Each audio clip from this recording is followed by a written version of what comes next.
Hallo und herzlich willkommen zu einem neuen Video vom Wohnmobil Privat mit Vermietung. Mein Name ist David und im heutigen Video geht es mir um das Thema Drehkonsole.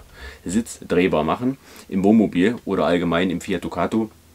Wir schauen uns die Montage an und wir schauen uns auch mal das Thema Zulassung und TÜV und Eintragungspflicht und so weiter an. Da gibt es nämlich ein paar Sachen zu beachten. Also bleibt dran, bis gleich.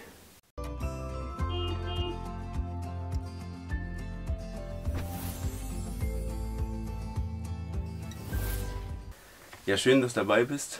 Wie du siehst, war ich schon mal aktiv. Ich habe schon mal installiert und wie ihr seht, habe ich jetzt meinen Wohnraum erweitert. Und zwar extrem erweitert, weil wir haben hier eigentlich 6 Schlafplätze und aber eigentlich auch nur, wer das Video gesehen hat, hat ja gesehen, haben nur 4 Sitzplätze. Plus einen, wo ich mal so einen Hocker hinstelle vielleicht oder so. Aber so richtig zum Aufenthalt war dieser Raum meiner Meinung nach komplett verschenkt. Fahrerseite ist klar, wir haben hier eine starre Wand, da geht das nicht. Aber diese Seite, warum die nicht drehbar war, ist ja voll unlogisch. Deswegen haben wir das jetzt mal ergänzt. Und ich mache euch unten nochmal einen Link rein, welches Teil ich da benutzt habe. Und es kostet 124 € momentan. Ist super, kann ich nur empfehlen. Ich erkläre später noch was dazu, welches Teil das war und vor allem, wie die TÜV-Thematiken sind. Was ich da für Informationen bekommen habe, ist, glaube ich, ganz hilfreich für viele, weil das Problem ist natürlich gerade privat auch, aber auch im Bereich Vermietung, da ist es vielleicht noch ein bisschen extremer, wichtiger, dass die ganzen Sachen ordentlich zertifiziert und eingetragen sind. Und ob man da zum TÜV muss, wie die Eintragung abläuft und was es die ganze Spaß kosten würde und was dabei rauskommt und was ich für Informationen bekommen habe, kommt ganz am Ende. Jetzt schauen wir uns erstmal an, wie man das Ding installiert und wie lange das dauert. Also ich würde sagen, von der Dauer waren das jetzt vielleicht insgesamt, wenn überhaupt, eine halbe Stunde. Und das ist easy, ja, ganz einfach machbar, kann jeder. Und bin ein bisschen schwitzen gekommen, aber das liegt mehr an der Temperatur wie an der Installation. Okay, dann lasst uns mal loslegen mit der Installation. Also ihr habt hier natürlich grundsätzlich erstmal die Abdeckung drauf. Die kann man ja oben mit einem Schraubendreher ein bisschen drücken, dann rauslösen. Oder es geht auch, wenn man es ein bisschen hochzieht und einfach abzieht. Hier unten ist es ja nur eingesteckt. Die machen wir erstmal ab und dann seht ihr hier, und zwar seht ihr hier eine Kabelverbindung. Die geht vom Sitz in den unteren Bereich an den Stecker. Auf jeden Fall solltet ihr auch die Zündung auslassen, habe ich gelesen. Schlüssel raus. Zündung aus, Schlüssel raus, damit da auch keine Fehler irgendwie im Speicher entstehen und vorhanden bleiben. Wir lösen jetzt erstmal vorsichtig natürlich die 2 Kabelbinder.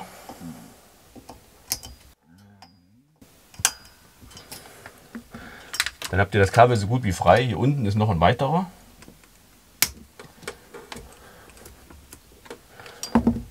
Und dann trennen wir den Stecker hier ab.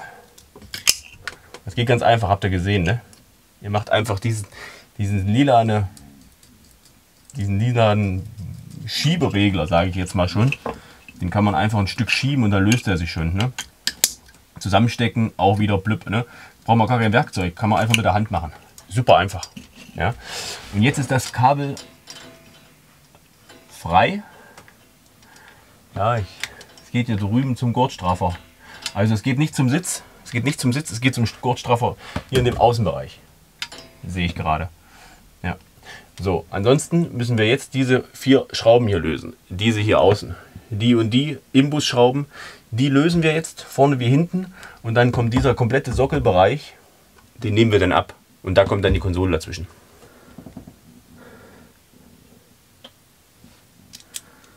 Sechser Imbus ist das.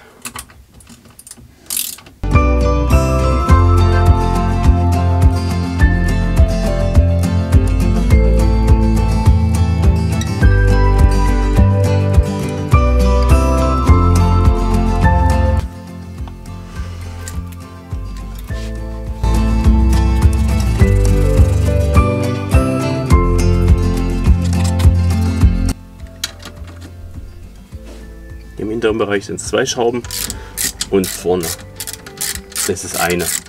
Pro Schiene natürlich. Also insgesamt 6 Schrauben sind zu lösen.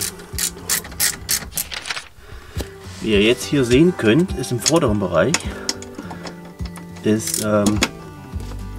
Sitz geht auch bei mir jetzt nicht weiter hin und trotzdem stößt diese Ratsche jetzt gleich hier an beim Rausschrauben.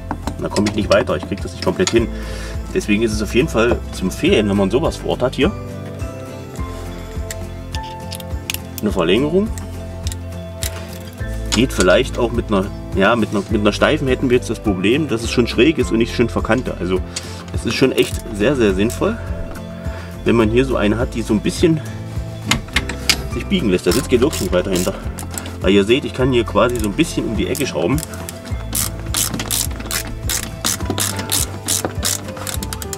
Das rapscht auch ein bisschen hier dran rum, was natürlich nicht so schön ist. Ich will mir ja nicht hier den Sitz beschädigen. Deswegen ist es ganz gut, wenn ich hier mit meinem Finger kann ich sogar ein bisschen Abstand halten, dass wir hier nicht so anecken. Und dann kann man das lösen. Also das ist auf jeden Fall nicht schlecht, wenn man das hat. Also kann schon zum Problem werden. Schon ab, zack. Hier ist keine große Beschädigung. Aber ich denke mal, wenn man das jetzt nicht flexibel hat, dann kann man schon ein Problem bekommen.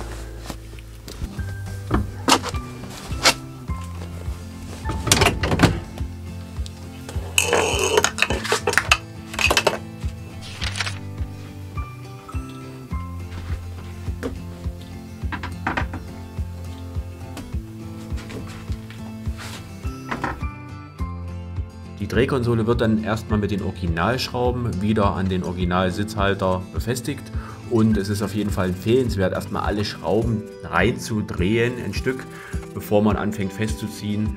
So kann es euch nicht passieren, dass dann irgendein nicht mehr reingeht und es ist erstmal justiert.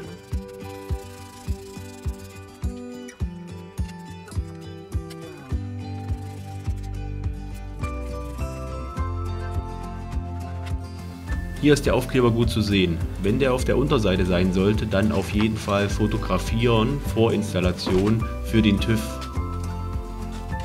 Der Sitz ist schon sehr schwer und eine Installation zu zweit ist auf jeden Fall empfehlenswert.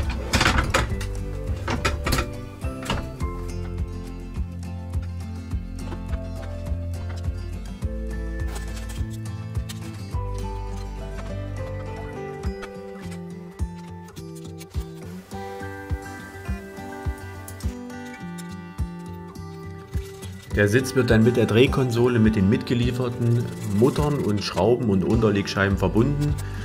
Wichtig ist noch oder zu empfehlen ist noch, dass ihr erstmal alle fixiert oder vorne und hinten fixiert und später dann den auch natürlich dreht, damit ihr besser die Schrauben befestigen könnt und festziehen könnt.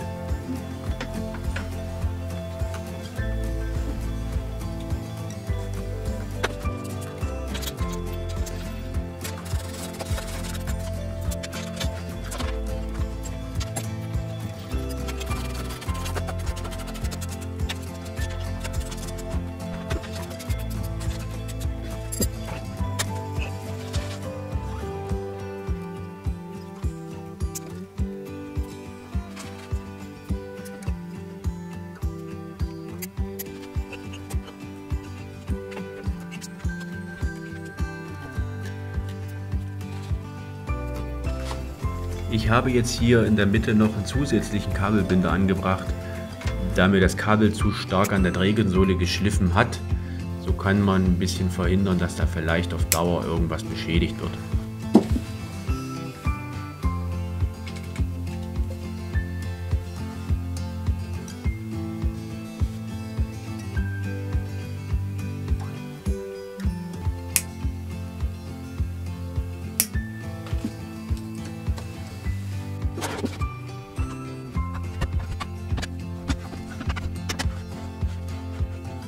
Wie ihr auf den Bildern sehen könnt, geht der Original-Sockelschutz jetzt nicht mehr ganz zwischen die Drehkonsole bzw. unter die Drehkonsole. Da ist ein bisschen Plastikmaterial zu viel. Wenn man das wegnimmt, geht der aber, denke ich mal, wieder in die originale Optik zu installieren. Dann kommen wir jetzt nochmal zu dem Thema TÜV, beziehungsweise welche Papiere braucht ihr, welche Papiere habt ihr, müsst ihr eintragen oder nicht. Ein ganz wichtiges Thema, ich habe vorher im Internet recherchiert, ich war in diversen Foren unterwegs, da gibt es nämlich auch welche, die sind nicht eintragbar, die haben grundsätzlich überhaupt keinen TÜV. Und dann gibt es welche, da steht zum Beispiel in den Katalogen oder wo auch immer auf den Webseiten dabei mit TÜV, haben irgendein Zertifikat. In meinem Fall war das ein Zertifikat nach E50, Prüfzertifikat. Und wenn man dann wo auch immer nachrecherchiert und selbst beim TÜV nachfragt, dann können die einem trotzdem nicht sagen, ob es eingetragen werden muss oder ob es reicht, ob es quasi eine Betriebserlaubnis ist, eine sogenannte ABE, die ich einfach nur mitführen muss. Also ein riesen Thema. Und ich empfehle jedem, nicht nur privat oder auch privat, aber natürlich auch, wenn er vermietet, die Sachen safe zu machen und sicher zu machen und einzutragen, beziehungsweise alles Erforderliche zu tun, dass es auch rein rechtlich sicher ist, wenn mal was ist, weil solche Sachen wie ein Gurt oder Sitz, das sind natürlich Extremgeschichten in Sachen Unfall und Sicherheit, und wenn da irgendwas schief geht und ihr habt da dann rumgefummelt und es war nicht das richtige Teil und es ist nicht zugelassen, habt ihr ein Riesenproblem. Also ich habe da hardcore recherchiert und habe bestellt, und dieses Prüfzertifikat nach E50 war dort nicht dabei. Und da habe ich nachgehakt und habe in diversen Foren gesehen, also meine Drehkonsole, die ist ja von CTA, das ist eine italienische Firma, die ist auch relativ oft verwendet und die ist auch eigentlich so ganz gut. Ja? Allerdings, und ich habe auch von den Italienern sehr schnell Rückmeldung bekommen. Ich habe in diversen Foren gefunden, man soll doch, oder andere haben, ist vielleicht schon 1, 2 Jahre her, da war es vielleicht ein anderer Ablauf, die haben dann E-Mails geschrieben nach Italien. Italienische E-Mail-Adresse, und ich habe da mehrere angeschrieben, da habe ich auch sofort am nächsten Tag Rückmeldung bekommen. Und zwar habe ich die Rückmeldung bekommen, dass die dieses Zertifikat nicht raussenden, vielleicht auch nicht mehr, weiß ich nicht. Man soll sich an den Verkäufer wenden. Also nicht der Hersteller gibt das raus, sondern der Verkäufer. Und da habe ich dann natürlich dementsprechend beim Verkäufer nachgehakt und die haben mir das dann per E-Mail weitergeleitet. Ne? Das sieht so aus. Es hat diverse Seiten, wo diverse Sachen auch mit Fotos von der Konsole, die ganzen Erläuterungen, wie es zu installieren ist, was ihr benutzen dürft und müsst, das braucht ihr grundsätzlich.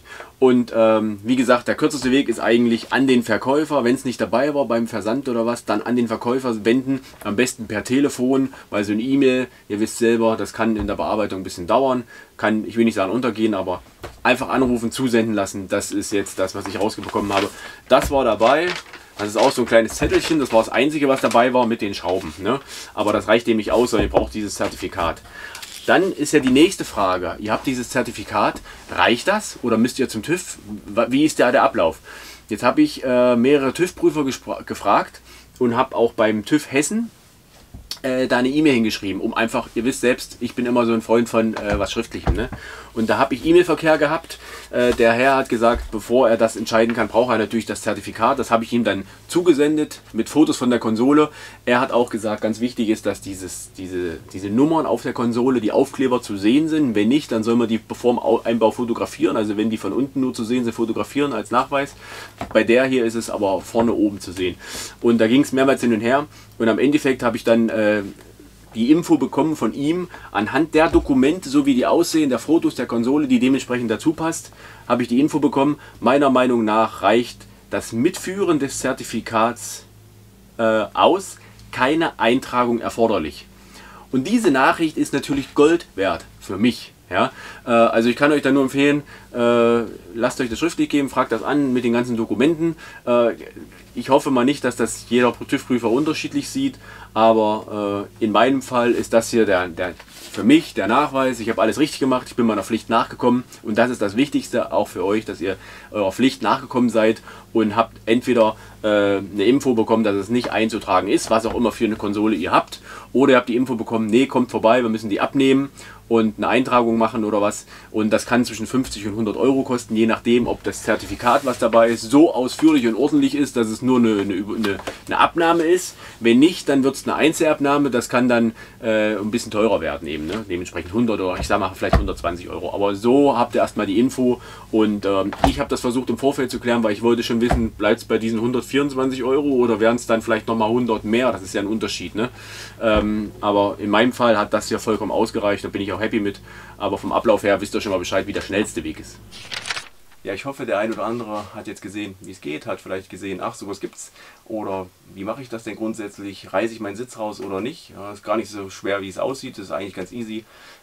Ich freue mich, wenn ihr zukünftig dabei seid und den Kanal abonniert, ich freue mich auch, wenn ihr einen Daumen hoch da lasst, das ist immer eine tolle Bestätigung. Ich freue mich, wenn ihr die weiteren Videos schaut, viele Themen zur Vermietung, aber auch Tipps und Tricks von Bastelarbeiten. Ich freue mich, wenn ihr zukünftig schöne Reisen habt, wenn ihr vermietet, dann wenn ihr tolle Mietkunden habt. Habt eine schöne Zeit, lasst es euch gut gehen. Bis bald, ciao, ciao.